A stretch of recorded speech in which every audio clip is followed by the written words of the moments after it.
Well, hello again, YouTube. This Chuck again. Not sure who else it might be, but it's Friday, June 16th, and I figured I'd come to you with another one. As you can tell, I'm out here in the van, and another pretty day. The temperature's around 80 or so, and it's mid-afternoon. So I got another airplane story for you today, but before I tell you that one, I got to add a little addendum to the one I told you yesterday, and I should have probably talked about that, but the video is getting a little bit long, so I thought maybe it might save it for another time. But I talked about Doug's airplane and having a retractable landing gear. And the thing about a retractable aircraft with retractable landing gear, of course, is that once it's retracted, it's very, very smooth. Those light planes like that have a fixed landing gear, there's always a lot of turbulence around that landing gear and buffeting, and you can feel it in the airplane. But once you have one where the wheels come up inside the body, boy, it smooths it right out. And especially that 177 RG Cardinal, it didn't have the wing strut as well, and of course that creates turbulence as well. So that was an exceptionally smooth airplane.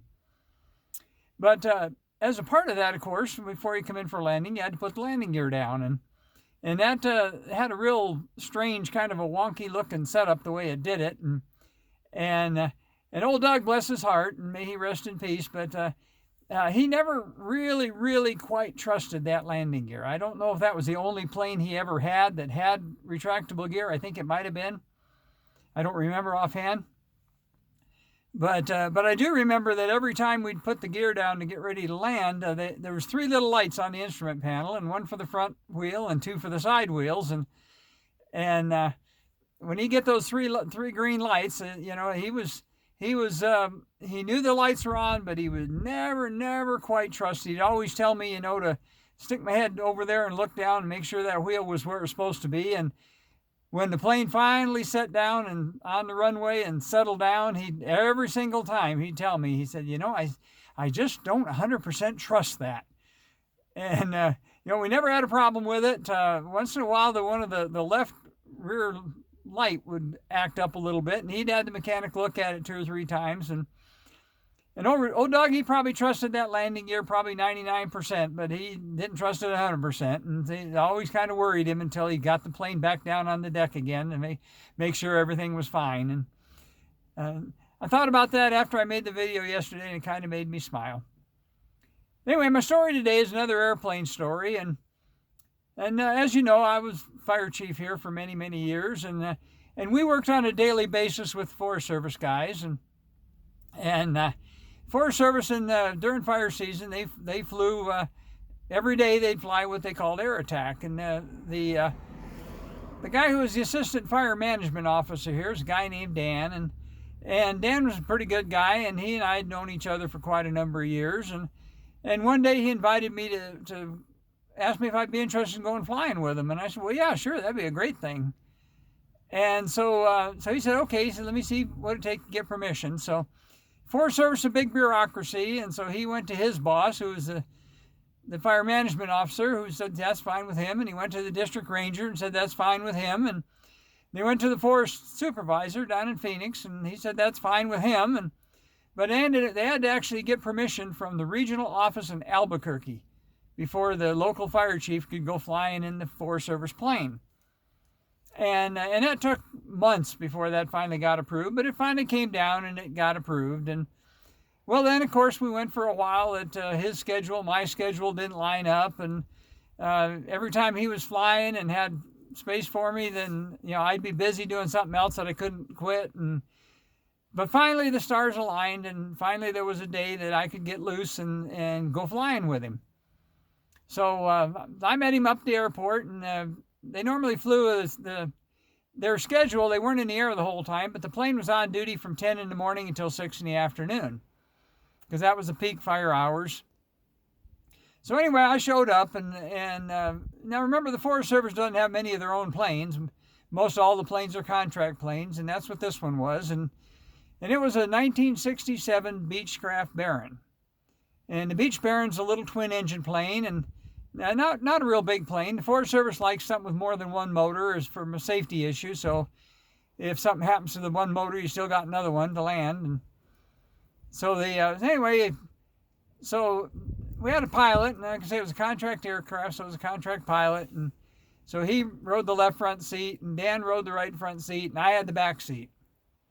So we went on there and went to make our morning rounds and took off from the airport here, and just as soon as we got airborne, we got instructions to respond up to the neighboring national forest, up northeast of here, up on the Apache Sitgreaves National Forest, up on top of the Mogollon Rim, and to assist them with a fire. So anyway, we headed that way, and of course we could see the smoke from it right away. And so we get over this fire, and excuse me, it's in a pretty remote area. And so we set up in a orbit pattern, and that orbit pattern would be a clockwise pattern. Now remember, the Beech Baron is a twin-engine low-wing plane, so there's not a lot of good visibility down on either side of it because you have a wing and a motor in the way on either side. So that meant in order to be able to see the ground, you had to pretty well stand it up on its wing. So we went into this orbit, and we were right on the edge of a big canyon. And so as we swing out over the canyon, the air got a little bit cooler, and that plane would drop about probably 10 feet, like a rock, thud. When we get back around to the edge of the canyon again, the plane go up about 10 feet. So then as we're coming around the fire had been burning for a little while. There wasn't anybody on it yet. We were the first ones there. And they had troops coming from miles and miles around to get there, but there wasn't anybody there yet. And so we get over the smoke cloud of the fire, and then, of course, we get into the thermal lift from the fire. And that bounced us up about 10 feet. And then as we come out of the smoke cloud on the other side, we drop back down again. So we got into this orbit, and down 10 feet, up 10 feet, up 10 feet, down 10 feet. And so after about 20 orbits of doing that, well, old Chuck starts getting airsick. And never had that experience before, never had that problem before. But riding back seat in that damn airplane, dropping, popping up, popping down, smelling that damn smoke. And in that airplane, I started getting airsick. So I asked the pilot if he had a barf bag. And he said, yeah, there's pockets in the back of the seats. There should be one in there. Well, I looked in there, and nope, there were no barf bags. And so I'm trying to champion it out and trying to tell myself I'm tougher than I am, but I'm getting sicker by the minute. And so finally I looked behind the back seat that I was sitting in, and there was a 5-gallon plastic bucket, like a Home Depot bucket, and that was where he kept all his cleaning supplies when he washed the plane. So I reached back there and I dumped his cleaning supplies, and I grabbed that bucket and I set that bucket in my lap. And I didn't normally eat breakfast in those days. I still don't normally. And it's a good thing I didn't, because boy, did I get sick. And all the while we're orbiting this fire, and eventually the ground troops started getting there, and eventually the engines started getting there, and eventually the dozer started getting there, and the fire wasn't active enough. They didn't feel it was necessary to bring in air tankers. It was a little early in the season yet, as I remember correctly, and so they decided it would hold until the ground troops got there. And like I said, this deep canyon, the only way to get there is drive all the way around the end of it. The head of that canyon is the only place there was road crossing. And, of course, they come up there with semis and lowboys and dozers and engines and tankers and ground troops and hotshot crews and everything else. And I remember sitting there suffering and thinking that, we're going to have to leave eventually because this damn airplane's going to run out of gas eventually. And but boy, it seemed like a long time.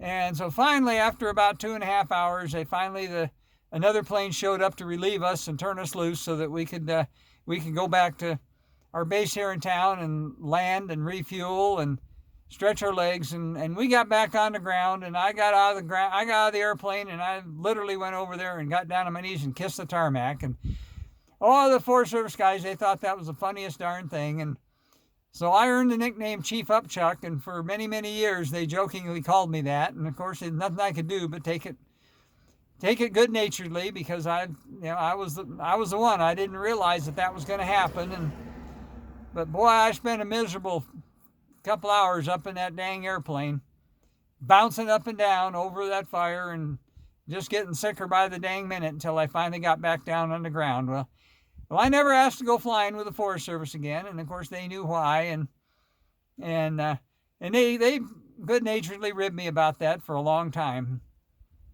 So anyway, that's my story for today, and it is what it is, and we all lived through it. Now we can look back and laugh on it, but it certainly wasn't funny at the time. So as I always tell you, take care of each other, love each other. It's a pretty day. I've got another one I'm going to shoot here right quick like, and I don't know if I'll try to get through that. This first take on this one, I'm surprised it made it again.